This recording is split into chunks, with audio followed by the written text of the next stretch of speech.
Welcome. We're back with another episode of the Straight Up Podcast, episode number 46. Thank you. On this 20th day of March of 2022, that's right, we are back. Straight Up Podcast, like I said, great day. We're all here. Shout out to everybody in the chat. Chili Reed, what's going on? And that's it.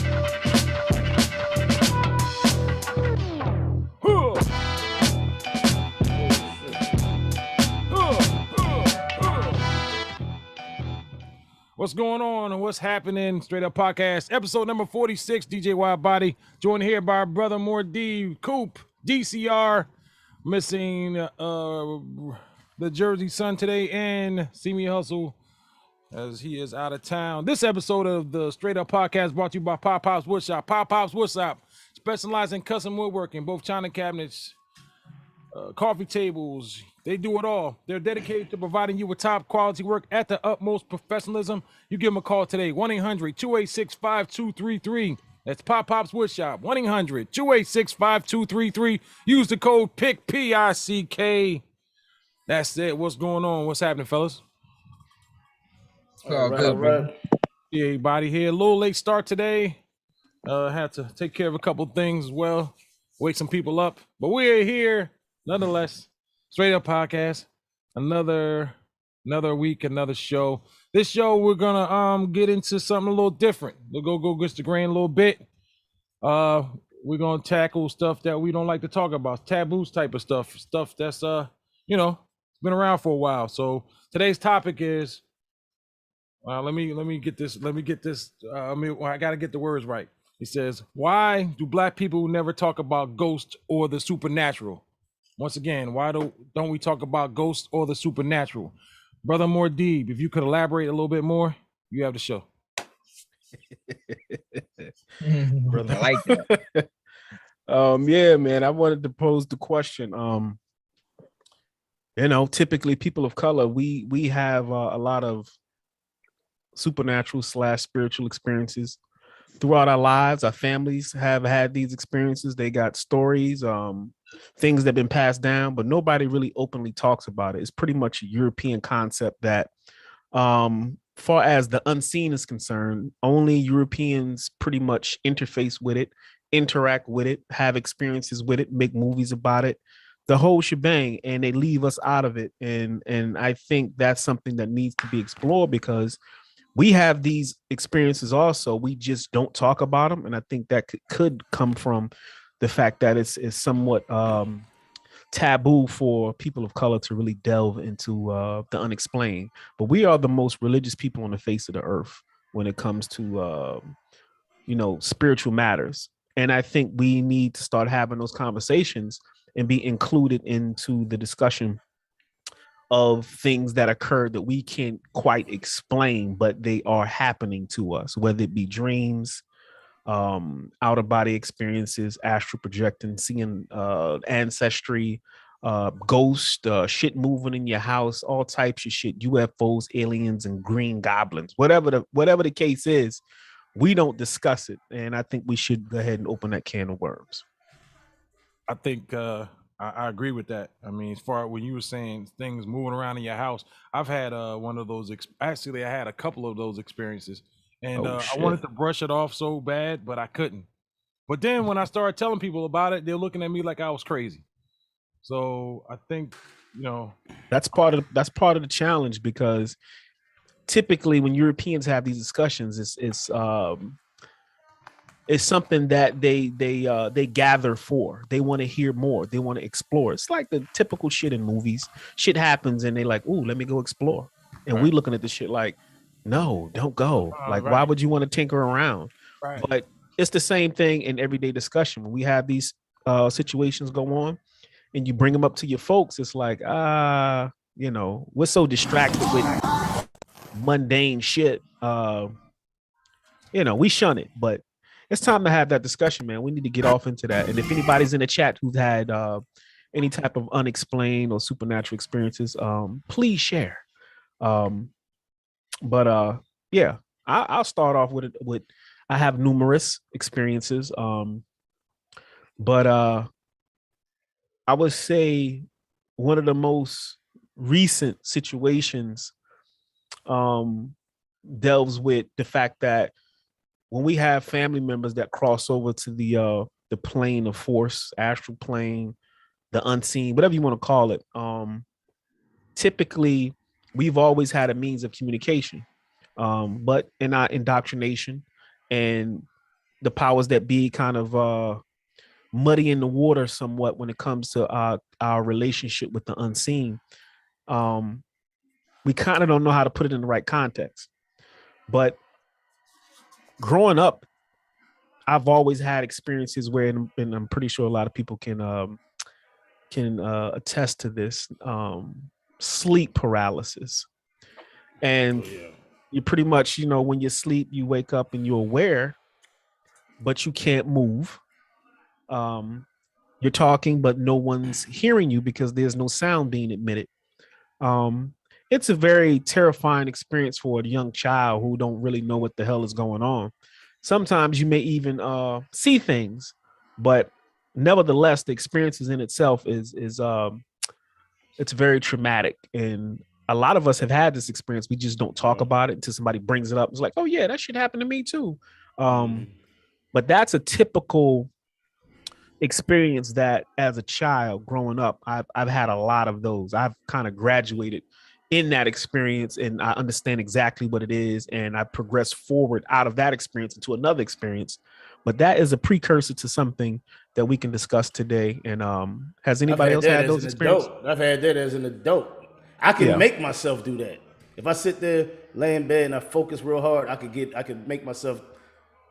put myself in that state. I've done it. I have sleep paralysis. But I get that. But the thing is, when you struggle, when you try to break out of it, that's really what messes you up. Like you be scared. But if you sit there and you calm, you chill, it kind of goes away. That's what I notice. So I notice if I'm struggling, if I'm like, oh, I can't get up, and I'm trying to touch, like if you live with a woman, you're trying to touch her, but you can't touch her, you can't move, but you can see everything. You're like, wake me up. You want to say, wake me up, but you can't talk, you can't move, So when I stop the struggling part, that's when I kind of come out of it. So you were able to control yourself to stop struggling and be calm in that situation when you have sleep paralysis? Yeah. That is something else, man. I can't do that. But not when it first happened, because sometimes it may catch me off guard. I'm like, oh shit, But once I sit there and think in my mind, just calm down, just breathe. Once I do that, then it kind of goes. So Wide, when you have those experiences, what's it like for you? Same. I'm trying to reach out. I'm trying to put my hands up. I'm trying to yell. I'm yelling, but there's no PSI behind my yell. Yeah, you try to reach up and no wife next to me trying to reach. I'm just paralyzed, man. It's like, man, just gotta stop. But then that happens. It's happened to me when I woke out of it. I had just laid down to go to sleep. So this is kind of like the first stages. I don't know how y'all sleep, but I sleep in stages. Like I'll sleep for about hours to 2 hours, and I'll get up and I'll go back to sleep. And my sleeps are disturbed. So, but as I haven't had them like I used to get them. Like maybe 10 years ago, I had them that was the bad part. That was when I had them a lot. But I get them every once in a while now. But yeah, I'm like just concentrate. But I always thought when it first kind of happened and I started realizing it, I thought I was dying. I thought it was over. Yeah, that's a typical. Even though we have not experienced transitioning or what we call death, but that's what pops in your head. You think that you're dying. I never felt that. I never felt that. You equate it to a feeling of if I let go, I'll die. But we don't know how it feels to transition. But that idea pops in your head when you're going through that experience. Well, not that. It always, I guess maybe with my head was like, if I let go, whatever's controlling me is gonna fucking control. I think that was my thought. It's not I'm gonna die. Like it's gonna really take over me. Like maybe possession. I don't, at the time I really didn't know what it was. Maybe this is a demon trying to possess me. I don't know. Yeah. Some people call it the witch on the back. You've heard that. Some people call you have a witch on your back. That's the other saying for it. But I've never seen anything. Now people say they see stuff. I've never seen anything. What about you, DCR? Well, from when I was younger, it was scary. Like everybody first time, your first time experience, the shit gonna be scary because it's some new shit. That's like like the first time you get a hard on in bed. You know what I mean? Wake up with a wet dream. Same shit. You know what I mean? You get a little scared. Yeah. But when I started getting more into it, I always let it try to take me, but it seemed like it really don't go nowhere. I just end up waking up. Like I was like, yeah, motherfucker, yeah, you fucking bitch, yeah. You know what I mean? I be ready to. Oh, you trying to fight it? You can't do that because that's but it's like I think it's like it don't do nothing, like you said. Yeah, okay. It's like at first you think it's a demon. I'm like, yeah, motherfucker, yeah, and I just try to let it take me more and more. Then I just be up. I just be fucking up. Like it don't really never take me into the state where I'm trying to go because I know it was like 3 months ago that I experienced it. And I tried to stay into it long. I was like, it just wasn't doing nothing, man. And I just ended up waking up. The room just became what it was. Like when I wake up, I just woke up. Like, fuck, man. But you know what? A lot of it is your mind state too. It depends on how you are spiritual. This is why I know spirituality exists. Because I took that one time and I guess I astral project. I don't know what I was doing, man. I was flying, yo. The same thing happened, but my mind is on some other shit, like not because I understand it. So I kind of controlled it, and I was flying, yo.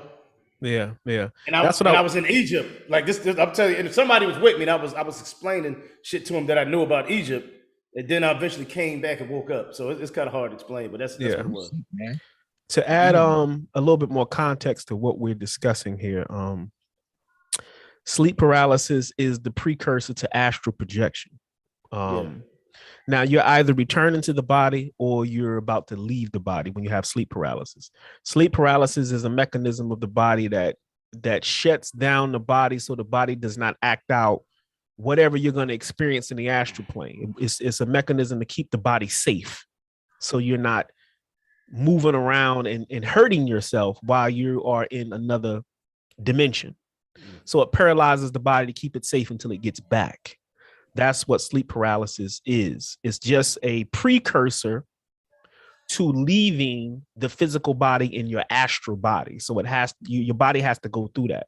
Now, some people are more advanced where they can bypass the sleep paralysis and zip right into the astral plane. Now, here's the thing. Upon the sleep paralysis, you're at the threshold right at that point. You got a couple of things that you can do. And that's why I said when I gave my experiences, I gave my experiences from when it started as a child. That's much different now because I understand exactly what it is. Here's the thing. It's always on the threshold of being awake and sleep. It's right at that sweet spot of being awake and sleep because you still have to be conscious while this shit is going on. Yeah. So as your vibration increases, some people will hear buzzing sounds. They'll feel like their bed is shaking because of the vibration of the astral body is so strong. It's vibrating and you can hear it and feel it. To me, it sounds like I got a beehive on my head. It sounds like buzzing, a real loud buzzing sound. That's the vibration of your astral body. Now, the thing is, right on that threshold, if you can see, and keep in mind, this is the plane of mind. So you can't control your body just by saying, you can't control your body just by will. You have to control it by your mind. So if you want something to happen, you have to tell it mentally what to do. So if you need to see because you can't see, then you need to say sight. And then your astral eyes will open and then you'll be in real time. You'll be in your room. Now, the thing is, depending on how you go into this dimension, it's like tuning into a radio station. That's frequency. So if you have the frequency of fear, then that's going to drop you down to the lower planes of the astral plane, the lower dimensions of the astral plane, because that's what you're tuned into. So you may see or hear entities that may be very frightening because you're tuned into them. All you got to do is change your frequency or change your mind, and those things will shift you out of the lower frequencies up into a higher dimension. That's all you have to do. I feel exactly what you said. Yeah, most people who have astral projection or sleep paralysis, they scared as hell. Yeah. So you automatically tune into the dimensions that are lower in the astral plane, and then you'll see shit that's going to be quote unquote spooky, or you may hear voices. But keep in mind, energies. Yeah. These are, and keep in mind, the astral plane is like a big TV channel, but you choose the channel by the frequency that you send out based on your thoughts. That's how you get to the different levels in the astral plane. So if you need to sit up, you need to tell the body mentally to sit up once you're out of the body. My brother had, he used to have, really bad episodes of sleep paralysis. They were like frequent all the time. He's in the military. And keep in mind, anybody who does cardio and works out a lot, they have the tendency of having a lot of sleep paralysis too, because their breathing is where it's supposed to be to set the stage for you to astral project. But he kept having these episodes. And I was like, look, next time you get in one of these states, relax, don't fear, because that's a frequency, and just chill and let go. And he did it. And he called me the next day and he said, when I did that, when I opened my eyes, I was on the ceiling. And I looked down and I saw my body in the bed. This is now your astral body has detached from your physical body. And now you are free of the physical body. And you're now able to travel the astral plane. That's what this whole thing is about. And see, religion teaches against this because you don't need to really realize, based on religious principles, you don't need to realize that you're not the body. You're just using the body while you're here in this 3D frequency, but you're not the body. And astral projection, if you train yourself properly to go in and out of the astral plane, you'll come to the realization that you're not the body. And thus you can conquer what we call death. Now you know definitively, not through a book, not somebody telling you, not you believe in some shit. You've actually experienced the fact that you can leave your body and still exist. We saw this in Doctor Strange. This is what they was telling us in Doctor Strange. Yeah. So astral projection is a phenomenon that we all can do. There's nothing evil about it. The only thing about it is you're in control, and depending on what you tune into, it's going to show up.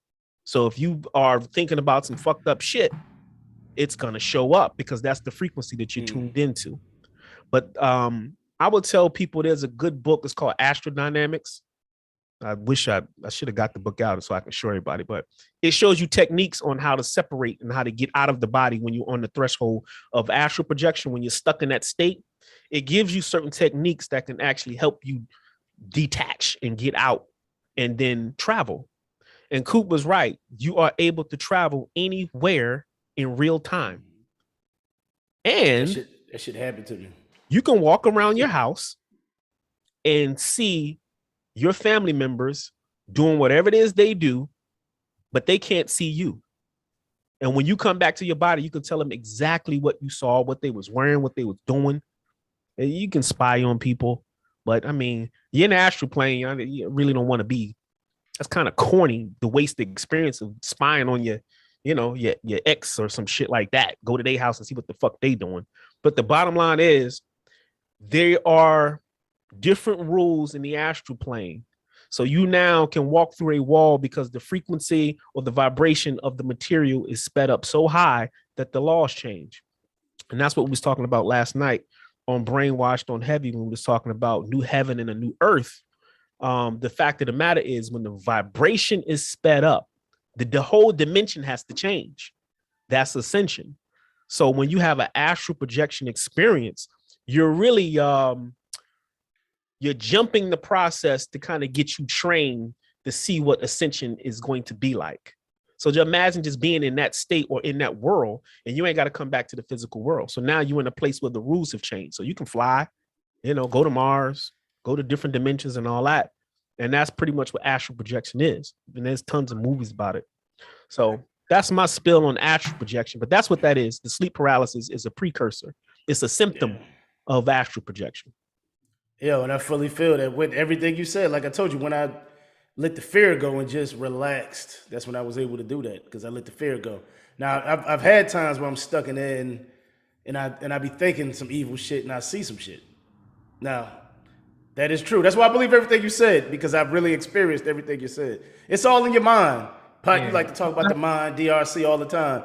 I haven't been there yet because I remember we had a conversation about it and I tried it. That's what I said, but I keep just fucking waking up. Like, I try to stay in it, but it's like it hasn't took me there yet. I guess I haven't mastered it yet, or I just haven't experienced the leaving the body part. But I have tried to stay in as long as I could, and to the point where I just automatically wake up. So I haven't mastered that part. It's a very delicate situation that can pop you in and out instantaneously. Like when you leave the body, how you get back, you're tethered to your physical body is tethered to your etheric body, meaning when a baby's born, a baby is connected to the mom through an umbilical cord, a physical umbilical cord until it's cut, right?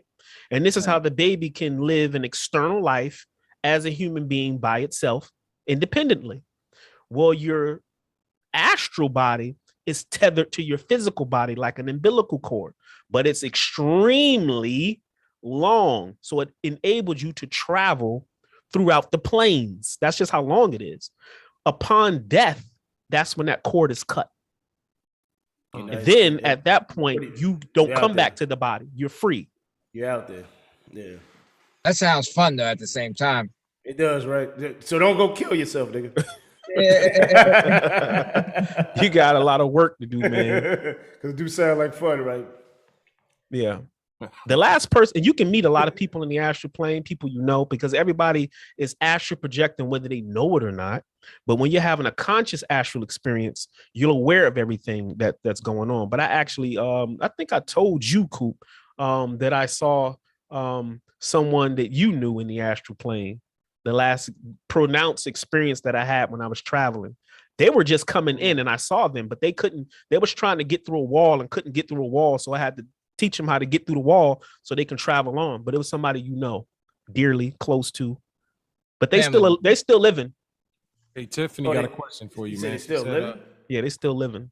Tiffany has a question for you. She asked, can you see spirits and ghosts during astral progression? Astral projection? Yeah. Could you see spirits and ghosts? Yes, you can. Yes, especially the ones that are still closer to the earth plane. The ones who kind of travel on to such higher dimensions, you pretty much don't see them because they moved on. But the ones that are still kind of attached to the earth plane, they kind of hang around. So you can see them. And you keep in mind, the astral world is just like the physical world. It looks exactly like this. It's just that the laws and the rules that govern it are different. You can walk through a wall there. You can't walk through a wall here because the laws that govern physics say you can't do it.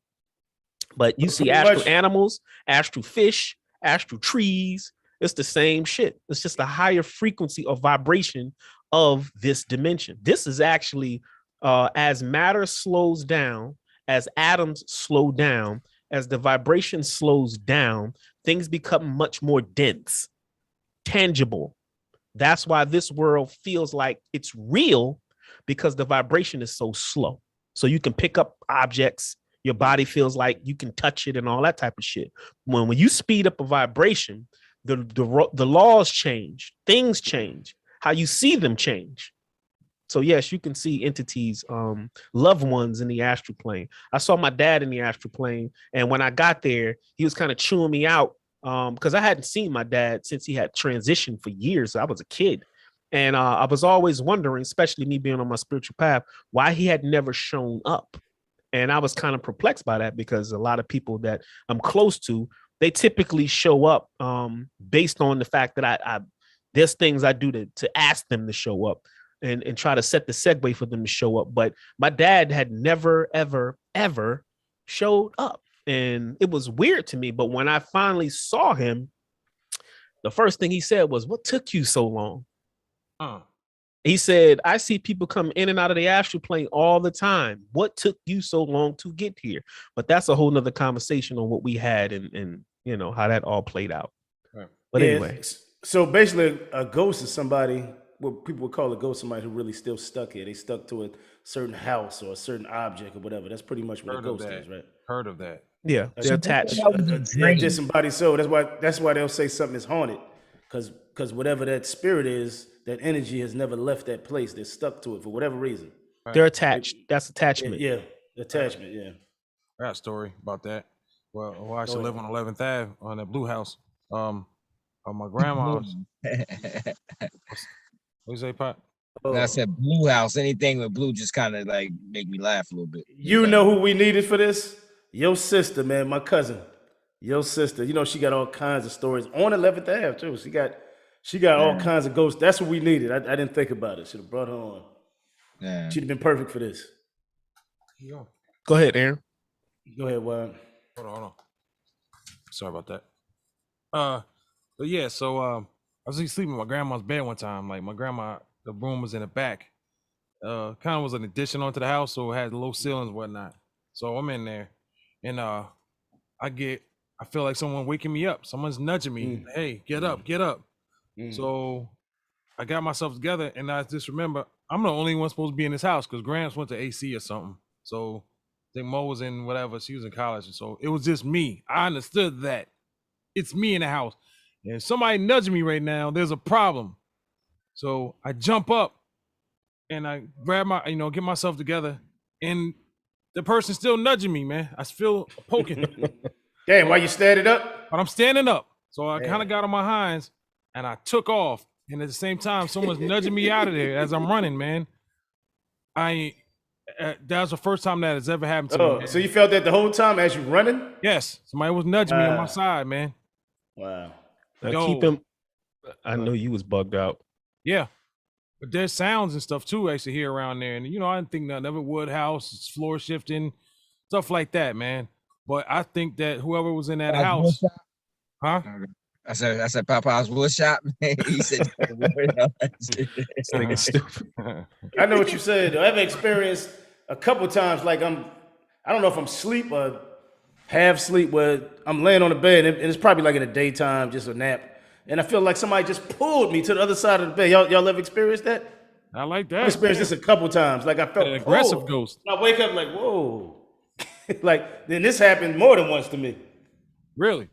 Yeah, this happened in the same house I'm about to talk about now.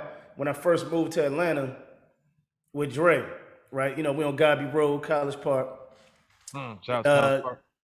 And Dre had this little punk ass dog. Don't talk about my dog, man.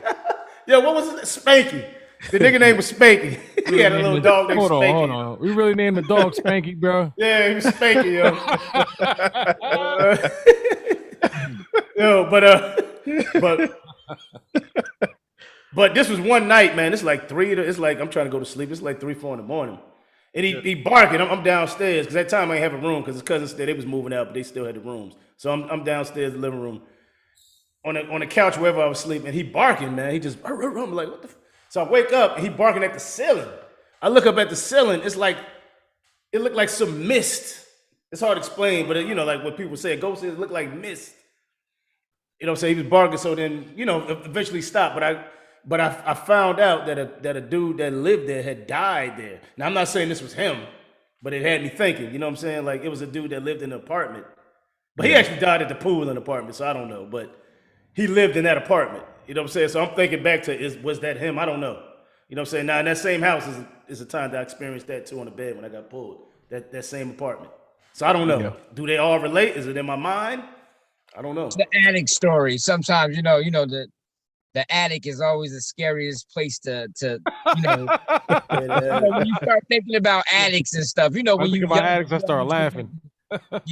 It's just like you always look at the attic to be like more of a ghost place. It's something up there. Flowers in the attic. Yeah, you know what I mean? Like even basements, like basements or attics. Yeah. You get the dungeon aspect, and then you get the attic and the ghost aspect with the attic. So it's like there's a reason for that. And this is why when you spiritually cleanse your home, they tell you to clean the corners and a place where the energy is stagnant, because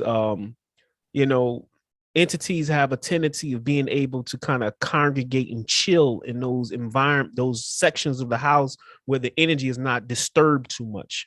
They can kind of be, I'm not going to say peaceful, but they can chill right there because you're not consistently bombarding that area with different type of energies that can move them or clear them out. That's why you should, when you sage, go into those corners, under beds and places where you don't frequent that much, to shift the vibration, because it's a frequency. So when you're shifting the frequency around, it moves those entities around also. So that's why you have entities that kind of reside and chill in places where the environment is not disturbed that much. Quiet places, dark places. Yeah. Not to say it's evil. Right. It's just a place where that energy can not be disturbed. Yeah. It can chill there. It makes sense. Rick said gorillas in the mist. Hey, I want to ask you a question, man. And we all talk about people. It's kind of taboo to talk about supernatural or ghosts, but I can't. Where I was raised, and my family never really talked about ghosts or the supernatural, but we sure enough practiced a lot of shit that had to do with it.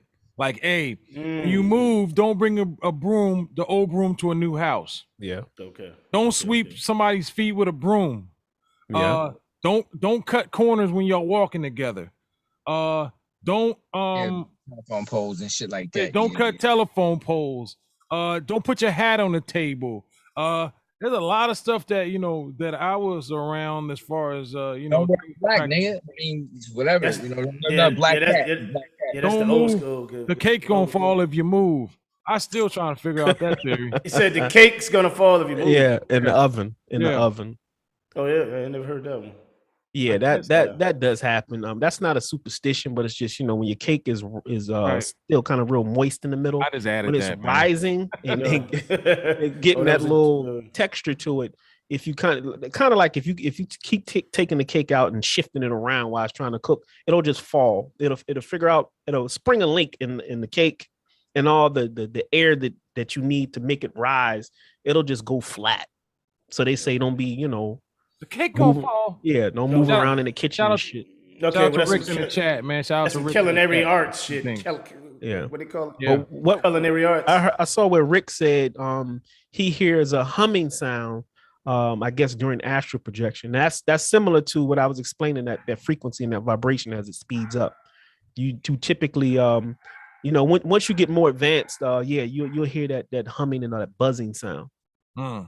I don't remember if I hear a sound or not. I don't remember a sound. I always hear voices and stuff like that though, but mine, and that's why I'll be like, "What's up, mother?" I'll be ready to go into battle. Battle. But are they negative voices? What you just ready to fight? No, it's just an uncomfortable voice. I guess that could be negative. I guess it just sound a little weird, but it's like I'm more like I like to chase my demons to some degree. You know what I mean? Like if it's scary, you'll find me lurking in that hole. Like you know what I mean? Like if I seen something and it was something real scary, like around in a dark spot, something in my body would gravitate towards it. Physically, whatever. I just want to go there and beat the shit out of it. I don't know. It's just like how I feel like you're not going to scare me. I'm just going to rag you up and choke you and fucking rob you of your life.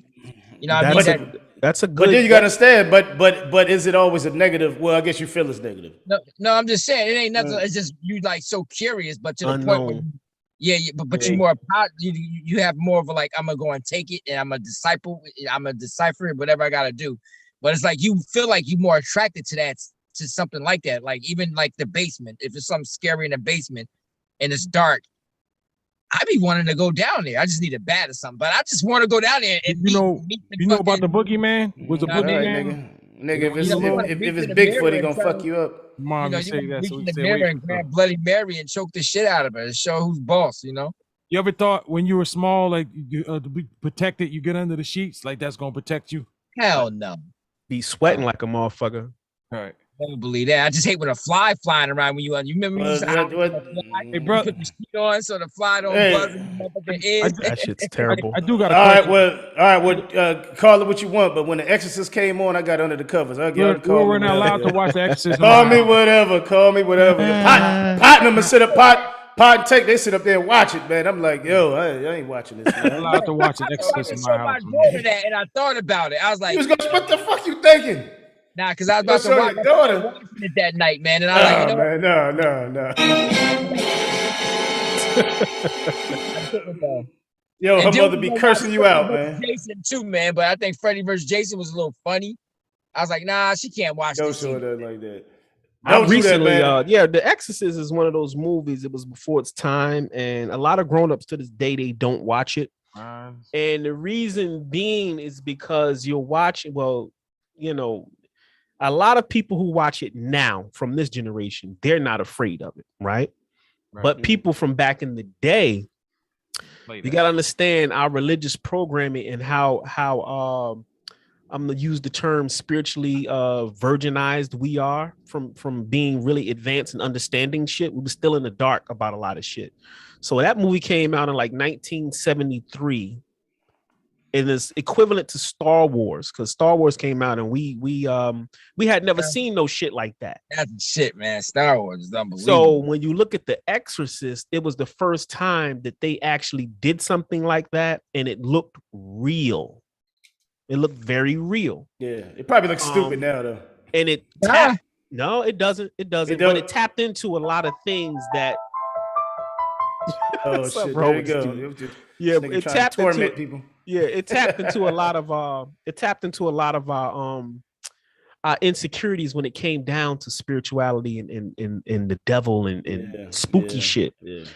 So I'll be honest, as a kid, that had me having nightmares for a very long time, like years. That's why I never watched it, because I didn't want to get those fucking nightmares. Don't forget about Poltergeist. I just heard her talking. Fuck me. I just heard her voice and shit. This a little girl. That was it for me. I'm not looking at this bitch. But Pot said something that was very interesting. And he said, even though it's terrifying, but there's something about it that's drawn me to it. I'm still curious. That's true. Hey, yo, that happens to me all the time. When I was young, I was scared of scary movies, but I still wanted to watch it. Right. That's the weird part of it. So you still want to watch The Exorcist? Yeah. Well, The Exorcist one I didn't. I got one for y'all too. I got one for y'all too. Dolls and shit like that in a room. Like, you know what I mean? Like, do you take the doll out your room at night or? Shit, he telling on it. Yo, he telling on himself now. Yeah, the dolls were creepy. Tell it on yourself. Yeah, because they looking at you right with a smile. Hold on. What you doing with dolls in your room anyway? No, I'm not saying dolls. I'm just saying anything like a stuffed animal or anything like that. Yo, but especially if it's smiling at you. Yeah, but I got one for you. I found this chair. Well, I got this chair from my job, like this ancient. It's like some chair somebody built or something. It's an ancient chair, and they got like all types of like. It looked like it got demons like crafted in it and all that. And I gave it to my girl and shit like that, right? I went into her room. I went over to she had the demons cup. She had pillows over the face. She was like, But she looking at because it was this big chair, like a king chair that you sit in, but it looked like it was crafted by some kind of, it possessed. It's got demons in it or something like that. It's a dope chair. But it's like when she called me, she's like, did you really look at the signs on it? Like all the stuff that's carved into the chair? That's freaking me out. So she had to cover it all because it looked like it got a demon face on it. Like the curve in it. She keep that. Throw that shit away. Surprised she just get rid of the motherfucker. That chair is so. All right, well, sell it. You can't throw it away. Keep in mind, demons. It's kind of like a derogatory term for an advanced entity. Now keep in mind they've gotten a bad rap throughout Hollywood and movies and stuff like that. Right. I'm not saying that they're not entities that mean you harm, but keep in mind we're talking about a vibration here, and it's almost like if you're in a place where you should not be because you can't handle the energy that's there, it's not going to be a very pleasant experience for you. So when you're tapping into what they call /demonic energy, keep in mind, you're going into that energy with a framework or mindset from Hollywood, from books, and what we've been taught about entities that's on a whole nother level that can do you harm because you're not prepared to interface with that. Take in mind, case in point, Star Wars. When Luke went into the hole, he was afraid, terrified. And he asked Yoda, what's in there? And Yoda was like, whatever you take with you, that's what you're going to find. Mm-hmm. Which was his personal demon. And his personal demon and his greatest fear was what? His father, Darth Vader. Which was who? Darth Vader. Yeah. So when he went in that hole, who did he encounter?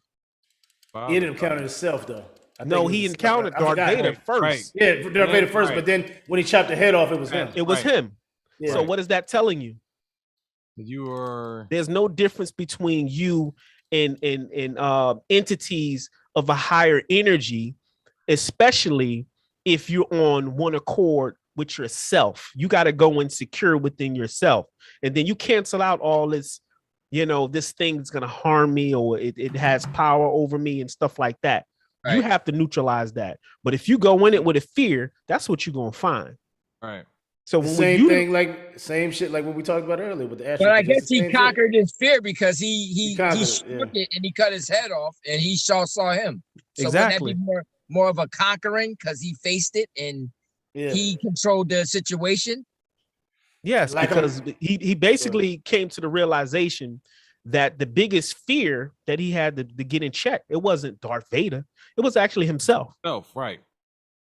It was him. So demonic energy, and I hate using that term, but for sake of conversation, we're going to use that term. It's a level of energy that if you're not equipped or acclimated to it, you can cause problems for yourself. It's kind of like touching a fucking 40,000 watt electrical line. But imagine if you had the same amount of energy as the electrical line going into the situation. You'll neutralize the situation and you'll be fine. So when you're talking about different levels of magic, take for instance the Kabbalah or the Tree of Life. You're talking about duality, two sides. So the Tree of Life has the side that we can see with the cipheras on it, right? But then you got the flip side of the Tree of Life, which they call the dark side. This is where Star Wars is based on Kabbalah science. But there is a particular ciphera called Dolph right in the middle. This is where you get Darth Vader from. And they call it the clip off. The clip off is the shell side or the dark side of the Tree of Life. And a lot of Kabbalists really don't talk about the dark side or the shell side because there's entities that reside there that are very powerful. They'll be equivalent to demons. But here's the thing. If you're not an interface with that energy, you can actually tap into that and learn another level, a higher level of self-mastery spiritually. So it all depends on your level of being able to interface with certain things. But Hollywood, and here's how the Illuminati works. Everything that's bad, you got to wonder why they're telling you it's bad. Right. Because all the bad shit is where all the answers are kept hidden. Yeah, that's why usually all the secrets are kept hidden in the dark. So as long as you're afraid and scared, and now I'm not fucking with that, and I'm not dealing with that, and creep out, they can keep you from accessing higher levels of knowledge, and that's where everything is. Your demons is actually conquering your higher self or moving to another level once you conquer your demons, because demons are a high form of power. So exactly. True.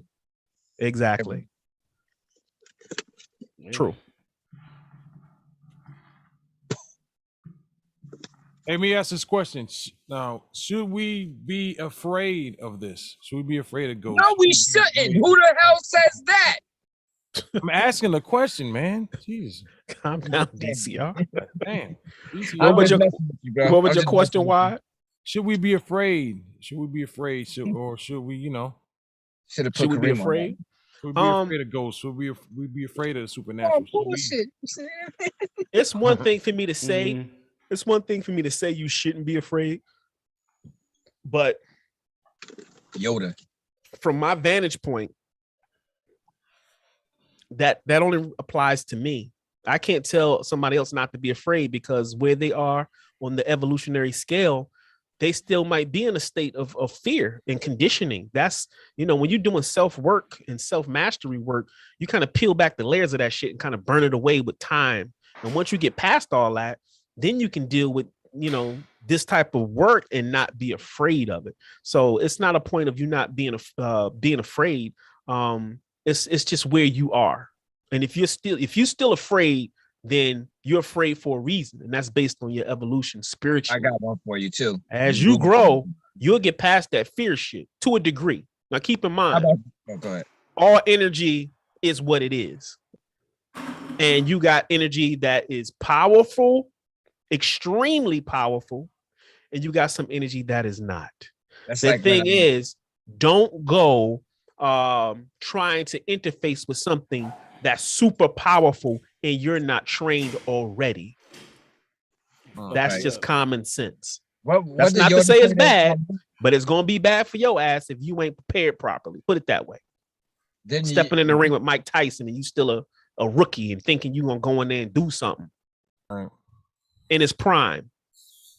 So you already know what's gonna happen. When didn't Yoda tell Luke something like that? You will be something like that, like something like not a phrase that you will be when it's over, something like that. I forgot. Yeah, he did. He told him something like that. All right, now let me ask this question: how many of y'all have dreamed about people who passed away, whether it's friends or family or whatever? Bruce Lee. Many dreams about me and Bruce Lee going on missions, trying to save the world, fighting cartoon characters and stuff like that. The line. Well, that's different. That's some subconscious shit. I'm talking about somebody you knew. I'm talking about somebody you knew, not. Because I done dreamed about Freddy Krueger and we chilling. I'm talking about motherfuckers that you knew. You know what I'm saying? Now, before I answer your question, Coop, let's give a quick synopsis on dreams. Dreams can be a projection of a collection of subconscious clutter or junk, right? Then you have dreams that are the segue into your communication with people on the other side. That is the meeting point where it's okay for you to interface with them without you being freaked out. So a lot of ancestry, family, when they cross over, the safest place for them to meet up is in the dream world, because that's a place where you are more likely not to be super afraid. If they materialize in your room, you're going to be freaked out. If they come to you in real time, you're going to be freaked out. If they write some shit on your bathroom mirror while it's steamed up, you're going to be freaked out. So they have to meet you on the terms where you're comfortable, because the last thing family wants to do is scare the shit out of you. They'll just go away if you're terrified. They won't fuck with you. They'll find somebody in the family that's spiritually open enough to visit, because they might have a message. But go ahead. Yeah, well, I'm pretty much answering that question. That you'll have experience with people. Yeah, that, family. I have. But not thing too about dreams too. Dreams are only as pure as your lifestyle. If you don't have a pure lifestyle, your dreams will be cluttered too. If you have a poor diet, your dreams will be cluttered. Everything would damn near be cluttered because of your lifestyle. Because I know one time I was so pure, in my opinion, I was so pure and healthy, my dreams became lessons. They became meetings. They became learning processes to figure out things, because what I experienced during the day, my dreams would decipher it in the night, and I would come up with answers, and I would actually see cleaner pictures from what my dream was showing me. So the hardest thing that I was having then was to transfer that information into real time. It was just hard. You don't see that as a form of when you're cleansing and fasting, that happens a lot. Yeah. So I went to bed every night because I was so addicted. I went to bed every night at 8:00 to dream, because the dreams were becoming information instead of just a dream. The dreams were more than that. So I believe everything that we go through is cluttered, and we look at it as nothing. Just on some normal shit. We just look at things as not really, a dream is just a dream, or this is just that. When you cluttered and confused, and the world, all the shit going on in the world. But once you find your balance, your strength, and at your strongest point, all that stuff that is just what they say is becomes more how can I say it? It becomes more like positive information. You know what I mean? It makes things, it just gives you a better sight on things. But it's just so hard to decipher dreams, because they could mean so many. No, see what I'm saying? Like, because it's hard to decipher. Because your lifestyle and your diet and all that stuff, it makes your dream like that, because your lifestyle is going through the same thing. The way we see things in this world, and this fabrication, it corrupts also in our dreams. But once you have a better understanding and cleanliness of your body and everything's functioning the way it's supposed to be, dreams are clear. They're very clear in their, and they actually help you. Let me but if you read it right, sometimes you may read it wrong though. It depends on. I do believe they're messages, but you haven't been completely your most yourself. That's what I'm trying to say. What he's saying is, and this is why the prophets And a lot of people that you read about in spiritual books, they always went off and they fasted and they went off to get answers to things. And the reason being is because, when you get back to how energy flows throughout the body, because, we have energy meridians throughout the body. We have chakras and things of such that help all this energy kind of flow through our system. Our energetic system is almost like a communication system to interface with the physical world and the spiritual world. Now, the thing is, when those lines are clogged, when those lines are mucked up with bad thoughts, bad food, pollution, and stuff like that, you're still getting a signal, but that signal is not as clear. So it's almost like your TV is trying to get a channel, but you can see glimpses of the fucking channel, but you can't get a full picture of it. This is what's occurring. This is why prophets always would go on these long ass fasts. And they would go out into the wilderness where there is no bombardment from society. There's no bombardment from, anything that can cloud the signal. So your body is now physically cleansed, where the signal can be perfectly clear. And then there is no external bombardment and anything interfering with your ability to focus. So now you can go into meditation.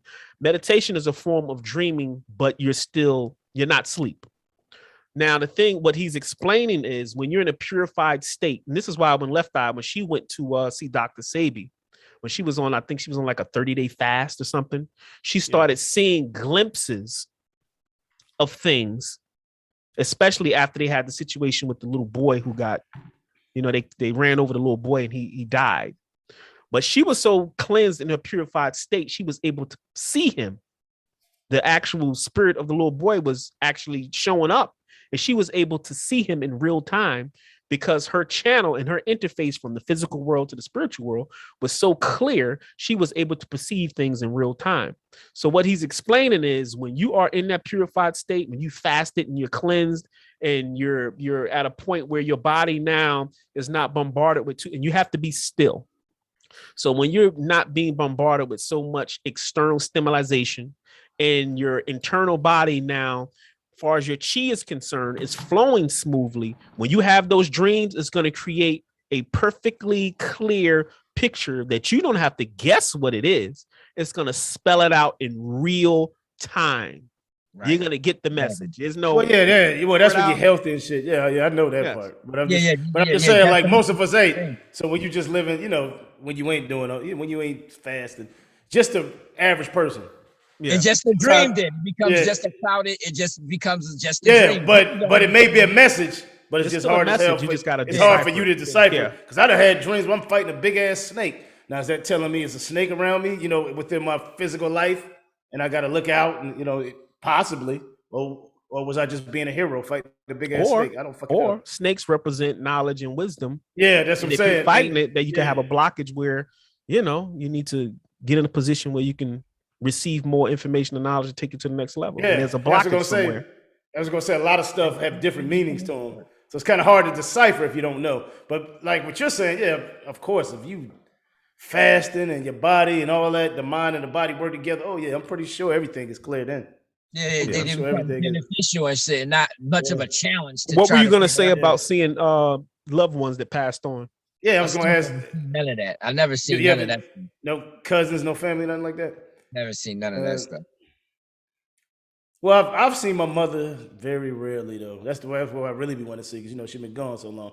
I see my father every once in a blue moon, but it's weird because when I see him, I'm not surprised to see him. You know what I'm saying? It's like he still was here. I don't know why, but when I see him, it's like that. But I had a dream maybe a month ago. My cousin appeared in this dream, which is your cousin too, Tanetta. She appeared. And now the dream started with your mother was in the dream, my sister was in the dream, but I went to a room and she was there. And I'm like, Tanetta, what's up, cuz? You know what I'm saying? And she said, what's up, cuz? And she was like, oh, you thought I was dead? She said this shit to me. I said, and before I could say anything, she was like, I am, but I thought you were dead too. I thought you were dying or some shit like that. She said to her, like, oh shit. And then she mentioned something about groceries or something. That's all I can remember. I don't remember every word for word. So I took that as she's telling me, get your health right. Like you're going the wrong way. Because she mentioned something about a grocery store. You know what I'm saying? Yeah. So That's how I took it. You know what I'm saying? Like, okay, Yeah. she's telling me get my health right. I'm gonna be where she at. You know what I'm saying? So I tell you. I RTO never said accepted anybody as being dead yet in my life. Everybody is still alive. Every time when somebody mentions somebody that's dead, I'm like, oh shit, he dead. It's like my mind won't accept death for anybody. Well, like, they're not dead. They're just in another frequency. That's all. They still like they still exist. Family members, everybody who died. I just never. It's like I gotta remind myself when somebody mentions them that they're dead. It's like I don't see that. I don't let. It's like it don't affect me in that way where they're dead. It's like. It's weird. I can't explain it. I just never accept. It's like you just remind me that Tanette is you know is deceased, but in my mind she's. I keep. That's because, but you gotta understand, she lived here. You know, she lived here, so you ain't see it. That now, if it's somebody you see every day, then you gonna feel it. Even that's true too. You don't see her. You ain't seen her in years, so that's why. What you about to say? Why? Real quick, Archie on the chat says his dreams lately have been of me kicking evil and titles ass entities ass on multiple occasions. F the devil. He said he had a dream of kicking different entities ass. I like that. One time, I mean, dreaming about me, man. I'm good at war and dreams. Yeah. I fight demons in my dreams too, man. Like I don't mind like having a team. Like we can go demon chasing, whatever. All right. This is why cleansing your subconscious mind is important, because there's shit that resides there that you're not consciously aware of, and sometimes when you have dreams, those things arise. And I'm saying this in relation to what RTO said. There's probably some deep-rooted things that's going on somewhere, and it's manifesting in your dream state, and you're battling with it. What that is, I do not know. I can't, answer those things. But when you are consistently doing something in the dream state, it could be emergence of something that's in your subconscious mind, and it's really trying to tell you something. It's not a literal thing. You're not literally fighting demons and shit like that, but you're fighting something that's at you. I don't know what that is. Yeah, that's just how your mind presented it to you. Even separation is kind of valid in dreams too. Like if somebody that you think about a lot and you separated from them, and like if you see them in a dream and you constantly chasing them and they're just constantly getting further and further, that's like a sign too. And I actually experienced that sign with somebody, in my life. I was saying they was just getting further and further from me in the dream, and I think the dream was actually telling me that we're gonna be so separated. Yeah. It's like something that I gotta like fix to stop that from happening, and I never fixed it. Yeah, what a dream I have all the time, and it's different circumstances, but it's always I'm supposed to go somewhere, whether that's going to a woman's house or home, or I'm always trying to get somewhere, and something always stops me along the way, and I could never find it. Like I have this dream a lot, but it's different circumstances, maybe different subjects, different circumstances, but I never can get to where I'm supposed to go. That's what I'm trying to get at with these dreams. I have them all the time. So that's telling me something. It's always something blocking me from getting to where I got to go. And I got dream after dream of this. You never can find it. Yeah, I never could find it, man. And then I would know where it's at. Like it's not something hard to get to, but for whatever reason, I can never get there. That's a message. That's definitely a message. I've been having that for years, man. How about stashing like $500,000 under your fucking bed and shit, and you wake up in the morning and find it's not there? You mad as hell? Yeah. Well, don't be like that. You had a dream like that?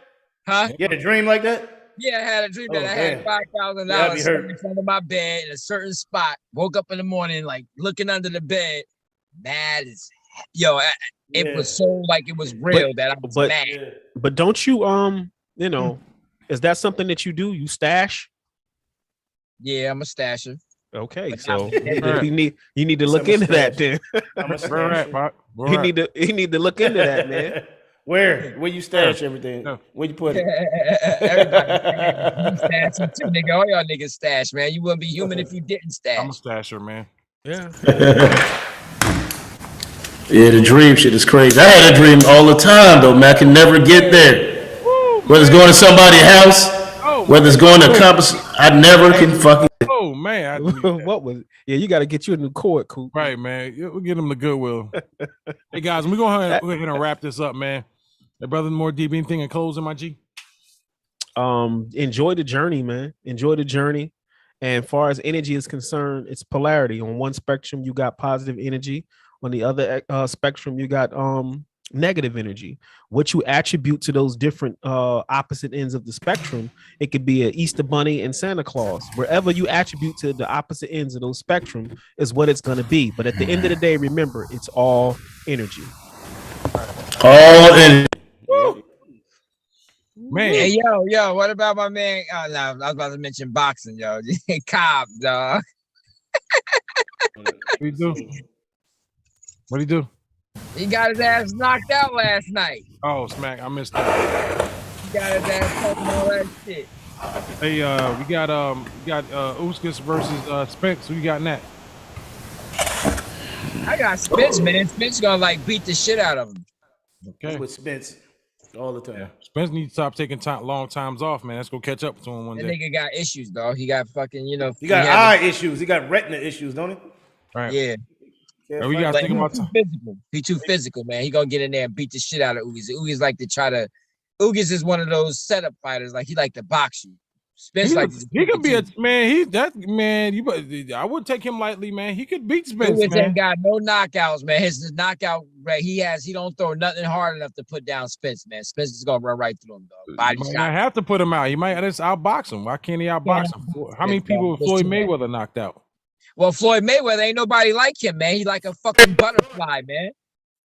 All right, kill him for. You can't even hit that nigga if you looked at him long. He wouldn't stand the same. You can't, he just move like that, and he don't hurt you though. How many people that motherfucker hurt? I mean, he don't hurt nobody. No, I know. That's what I'm saying. That's my point. Floyd never knocks people out like that towards the end of his career. He started out boxing them, so. It is boxing now. You can outbox him and stay out of the way from a knockout. Puncher usually can offset that whole thing, though. That's your point. Like, yeah, it's good. Put your mic down, man. We're gonna go ahead and close out, man. We're having audio issues, man. I'd like to thank everybody for chilling, everybody for coming out. Brother Mordib, DCR, Coop. Shout out to our brother Ricks. Shout out to See Me Hustle. Shout out to people in the chat. RTO Beats, Tiffany Beautifully Me. Jelly Reed, please check us out on the playback. Please also forget to go check out the POD podcast on Brainwashed on Happy Saturdays at 10 p.m. Eastern Standard Time with Brother Mordib, DCR, and others. I'd like to say thanks again. Like the peace on 3. We're gonna tear on out of here. Peace on 3. 1, 2, 3. Peace.